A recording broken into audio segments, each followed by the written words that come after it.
Hello guys! Hello Fire Sign! Hello Leo, Aries, Sagittarius!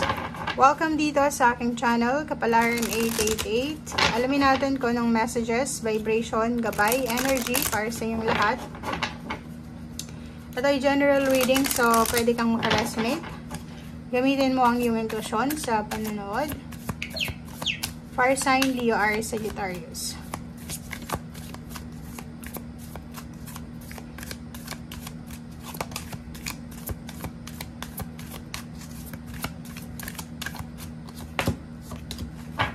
Okay, kumuha pa tayo ng isang baraha.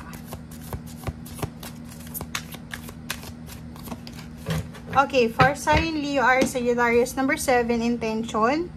Honoring path, professional assistance, angels of the four direction, and behind a mask. Okay, so kung makikita mo tong honoring path na to na number 7 is may mga fire sign dito na Leo, Aries, Sagittarius na naghihintay kayo ng like victory and success. Like ang tagal yung naghihintay ng promotion, salary increase, retirement, lump sum ng pera, kung ano man to, appreciation, recognition, rewards, awards, or kung ano man to. So naghihintay ka. So sa kasalukuyan, ikaw ay naghihintay sa araw na ito. So, naghihintay ka sa kung ano man ito na hinihintay mo sa usaping financial, emotional, o kano pa man. Pero nakikita natin dito sa either work or money ang hinihintay mo. Next card is professional assistance, number 7. 77 din to. So, sinasabi ng baraha sa'yo dito na posibleng kayo ay naghahanap ng mga taong pwedeng makatulong sa inyo professionally. Like abogado, engineer, kung nagpapagawa ka ng bahay, gusto mong magpagawa ng bahay, or may inaayos kang dokumento, pwedeng abogado, or pwedeng mga professional na tao ang target mo sa araw na ito, or kailangan mong makausap, humingi ka ng point of view, or kano pa man. Angels of the four direction, number 4, spirit.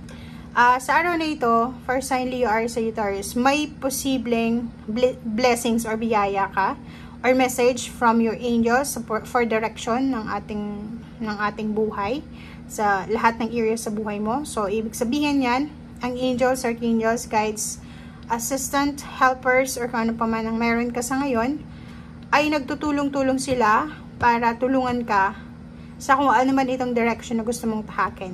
Okay? So, kung makikita mo, yung spiritual world ngayon is open sa araw na ito. Open ito para makausap mo, or you know, may mga sign symbols, synchronicities, ang mga guides mo or angels na pwedeng makatulong sa iyo sa kung ano man tong pinagdadaanan mo or gusto mong malaman sa araw nito.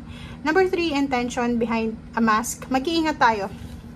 Mag-iingat ka, Fire Sign, Leo, Aries, Sagittarius, sa pagtitiwala. Kasi may mga possibilities dito na sa araw na ito, may mga kasinungalingan na lumabas, or may mga kausap ka. Literal to. Kasi, kung makikita mo, siguro sa social media, marami kang kausap, marami kang ka-chat, marami kang ka-call, ka-video call, or ano pa man. Ingat-ingat tayo sa lahat ng mga nakakausap natin. Behind the mask, or behind that message, may purpose or may intention sila kung bakit nila pinaparating to sa'yo.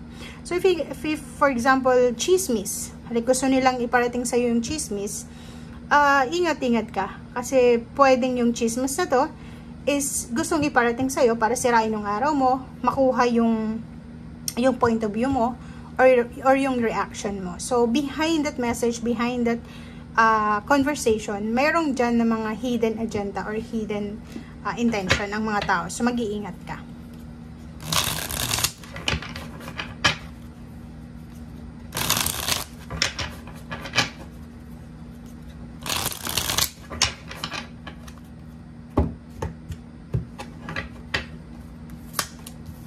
Okay, first card natin is 6 of Cups. Relationship, mga good memories from your past, from your childhood, or nung ikaw ay medyo bata-bata pa. Okay, so kung nakikita mo dito, siguro may mag-asawa dito, mag-boyfriend, mag-girlfriend, or magrelasyon sila, nagre-reminisce sila ng mga happy memories nila sa araw na ito. So, wala lang. Parang may mag-asawa, mag-boyfriend, girlfriend, or magnanay, magtatay, or may mga mag-family dito na iniisip nila yung mga nangyari sa nakaraan na masaya, 'di ba? Yung parang ganun. may magse-celebrate ng wedding anniversaries, may posible ditong may mga manliligaw kayo na pwedeng bumalik sa buhay nyo, may mga good memories kayo na gustong balikan, parang ganun. And Death card plus Page of Pentacles. So, kung makikita mo dito, etong memories na to na gusto mong balikan, or yung parang reminiscence lang ito, 'di ba? Parang nagre-reminisce ka lang ng mga nakaraan is wala na. So, pwedeng iniisip mo yung mga parents mo na wala na dito sa mundo, yung grandparents, or yung mga taong wala na sa buhay mo. Tapos na yung relationship mo, or tapos na yung issue sa buhay mo. Okay? Okay, next naman is, nakikita ko sa'yo dito na fire sign, medyo may pag-aalala. Nag-aalala yung ibang fire sign para sa kanilang financial. Pwedeng nag-aalala kayo para sa future nyo. And siguro marami kayong napagdaanan na financial troubles or mga difficulties sa buhay mo, and ayaw mo na yun mangyari sa buhay mo sa future. So, nakikita ko sa'yo dito, may mga mag-asawa siguro, mag-boyfriend, girlfriend, mag-partner na inaalala nila, or parang, anong tawag dito? Iniisip nila yung mga pagsubok nila, lalo na sa usaping pera. Okay? So, parang iniisip nila na hindi sila papayag na dalawa na parang yung future nila is mauwi lang sa wala. Okay? Temperance and the Star. So, kung makikita mo dito, fire sign Leo, Aries, Sagittarius, sinasabi ng barahan na kailangan natin ng pasensya kung gusto nating maabot ang ating pangarap. Kung gusto nating matupad ang ating pangarap, pasensya, double ng pasensya, doble-dobleng pagtsatsaga. Kasi patience is virtue. Yung pasensya, guys, especially yung mga lahat sa inyo, kasi fiery yung energy nyo, so lahat kayo, fire sign Leo, Aries, Sagittarius, kailangan nyo ng pasensya kasi yun yung makakatulong sa inyo para makasurvive kayo dito sa mundong ibabaw na to na sobrang gulo. Okay? Okay, next is 6 of Pentacles. So, yun. So, if ever man naghihintay ka ng yung dream job, dream money, or kung ano man tong dream success, yun na nga, sinasabi ng baraha sa'yo dito na make sure daw na sobra-sobra yung patience natin. And may mga habits tayo sa financial na kailangan mong alisin. Like yung sobra-sobrang gastos.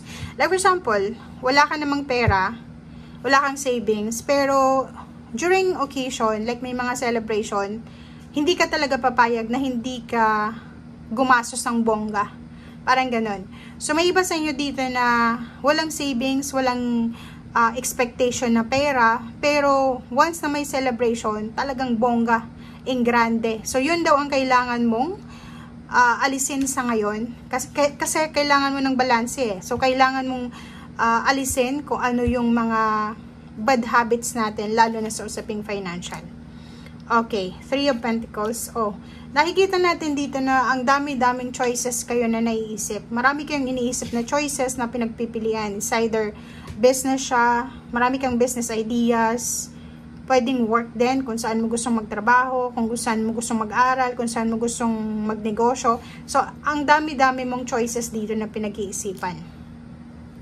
Okay, 10 of Swords. And nakikita natin dito na may iba sa inyo dito na gusto yung magkaroon ng renewal sa relationship or sa mga 10 of Swords nyo. Kasi yung 10 of Swords na to is yung mga nangyaring hindi maganda sa buhay nyo, yung past issues, yung past emotion, yung mga bagay-bagay na nakapanakit sa inyo, ay parang gusto nyong i-let go, diba? Kasi gusto nyo nang tapusin and magsimula ulit. So, ang nakikita ko, it's either your past relationship, family, friends, or kung sino man ito, dating katrabaho, dating kakilala, na gusto nyo makapagsimula ulit ng bagong relationship sa kanila, bagong attachment, bagong partnership, or kung ano pa man. Comment down below if you're nandito sa 10 of Swords. Kasi parang nakikita ko sa'yo dito na willing kang tapusin, willing kang i-end yung kung ano man ito na kailangan na tapusin sa buhay mo. Diba? Like,